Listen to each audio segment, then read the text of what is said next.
Welcome back. In today's video, we would like to have another line plot.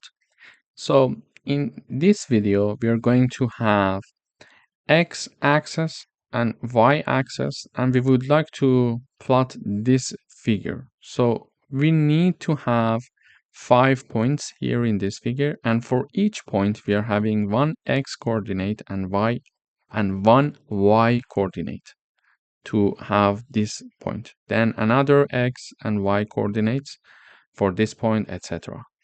In order to do that, we are having the x values 10, 20, 30, 40, and 50. Then we are having the y values 15, 25, 20, 45, and 17. And using these two values, let's say, variables that we are having here, x values and y values, we would like to plot our figure, our line plot. So first of all, we are having the x values, y values. We choose the marker to be O. We see that it's O. We choose the line style to be solid. We choose the color, to be G, which is green. And also we are having a label called given data. So it is the legend here.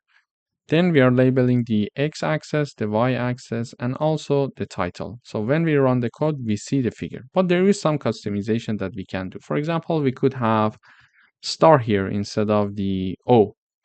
Here we see that we are going to have stars, as you see. Or we could have, for example, X here. So it's X there, as you see it there. And for the line style, we could have dashed line style instead of having it solid. You see?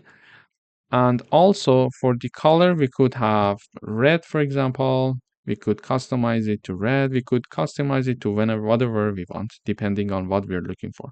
So in this video, we reviewed how we can have a simple line plot. Thank you for watching.